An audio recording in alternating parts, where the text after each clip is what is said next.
سورہ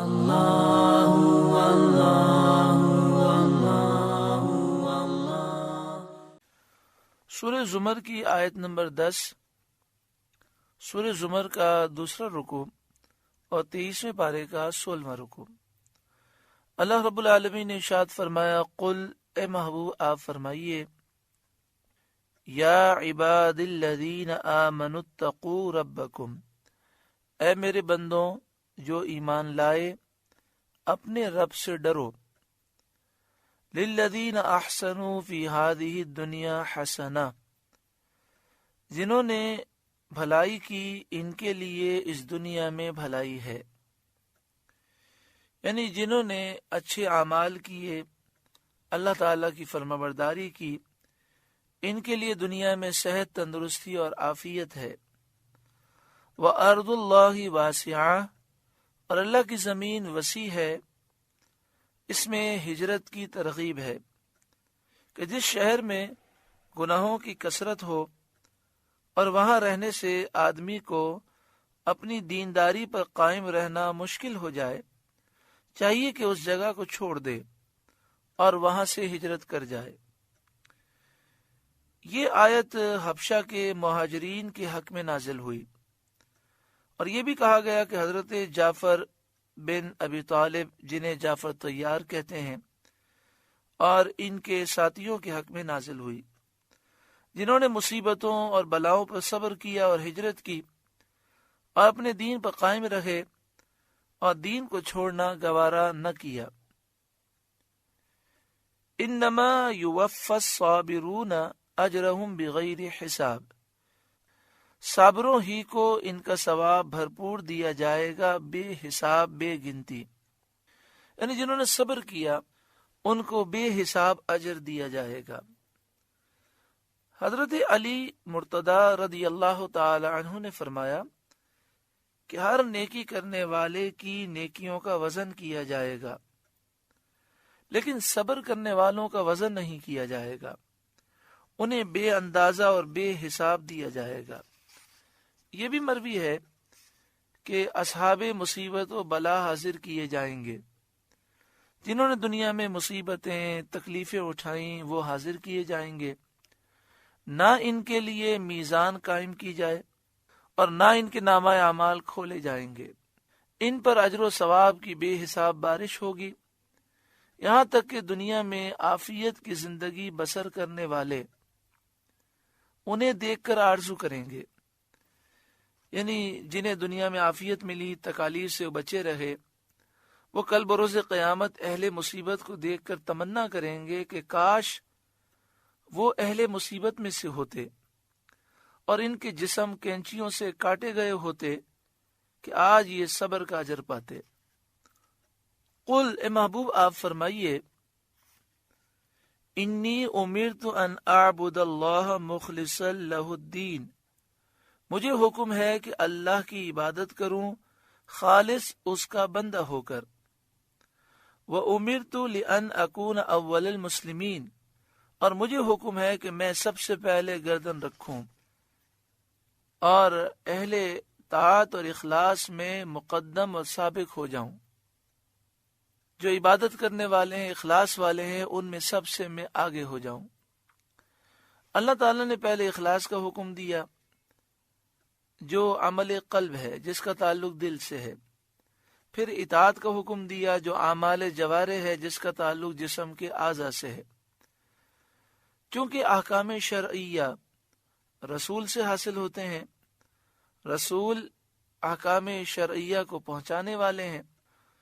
تو وہ ان کے شروع کرنے میں سب سے مقدم اور اول ہوئے۔ اللہ تعالیٰ نے اپنے رسول کو یہ حکم دے کر تنبیہ کی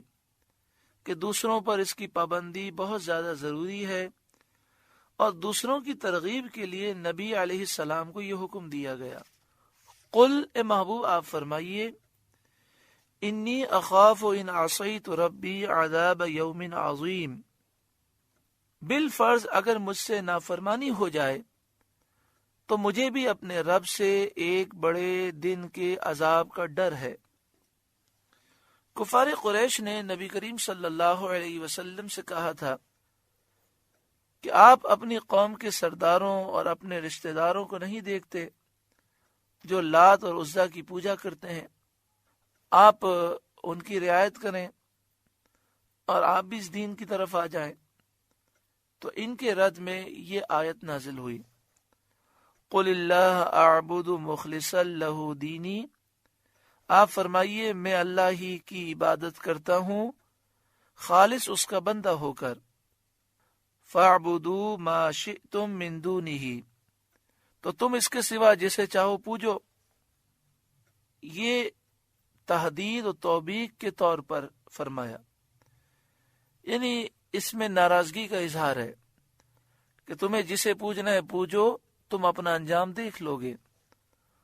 قل، اے محبوب آپ فرمائیے، ان الخاسرین الذین خسروا انفسهم واہلیہم یوم القیامہ، پوری ہار انہیں جو اپنی جان اور اپنے گھر والے قیامت کے دن ہار بیٹھے، یعنی نقصان والے، نقصان اٹھانے والے وہ ہیں جنہوں نے قیامت کے دن اپنے آپ کو برباد کیا اور اپنے گھر والوں کو برباد کیا، یعنی دنیا میں نافرمانی کی، اس لیے یہ تباہ و برباد ہوں گے۔ آپ فرمائیے پوری ہار انہیں ہے جو اپنی جان اور اپنے گھر والے قیامت کے دن ہار بیٹھے، یعنی گمراہی اختیار کر کے ہمیشہ کے لیے جہنم کے مستحق ہو گئے اور جنت کی نعمتوں سے محروم ہو گئے۔ جو جنت کی نعمتیں انہیں ایمان لانے پر ملتی اس سے یہ محروم ہو گئے۔ الا ذالک هو الخسران المبین، ہاں ہاں یہی کھلی ہار ہے، ہاں ہاں یہی کھلا نقصان ہے۔ لہم من فوقہم ظلل من النار، ان کے اوپر آگ کے پہاڑ ہیں، ومن تحتہم ظلل، اور ان کے نیچے پہاڑ ہیں،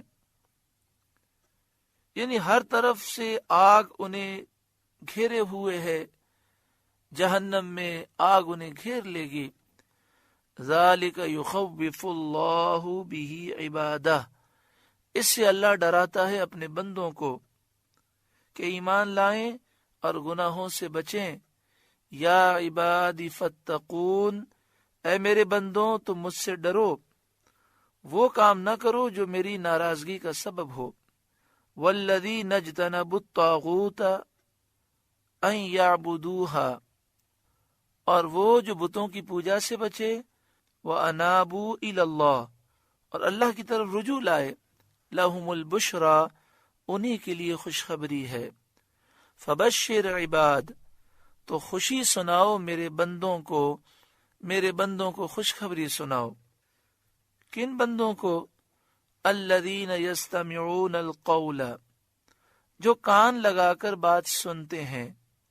غور سے قرآن پاک سنتے ہیں، سرکار صلی اللہ علیہ وسلم کے فرمان سنتے ہیں، فیتبعون احسن، پھر اس کے بہتر پر چلتے ہیں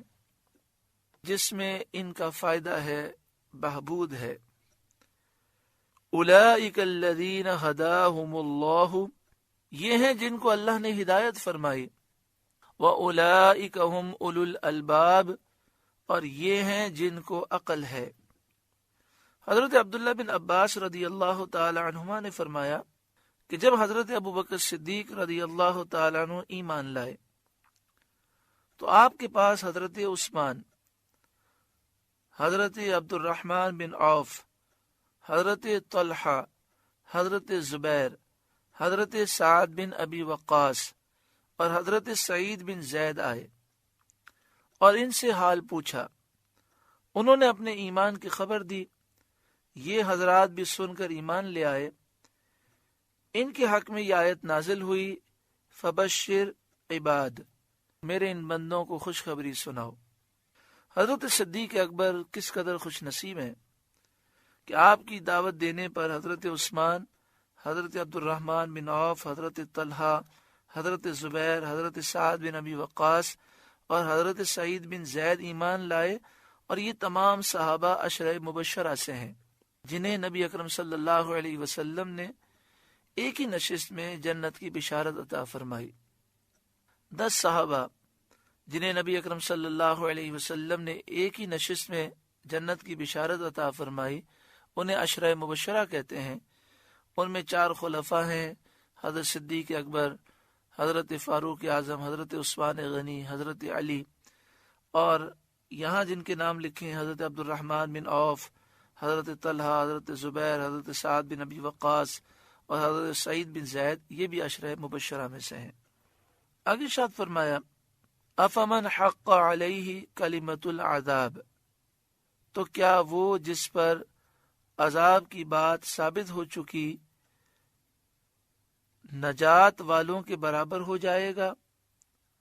افانت تنقذ من فی النار، تو کیا تم ہدایت دے کر آگ کے مستحق کو بچا لو گے؟ یعنی جو ازلی بدبخت ہے اور علم الہی میں جہنمی ہے،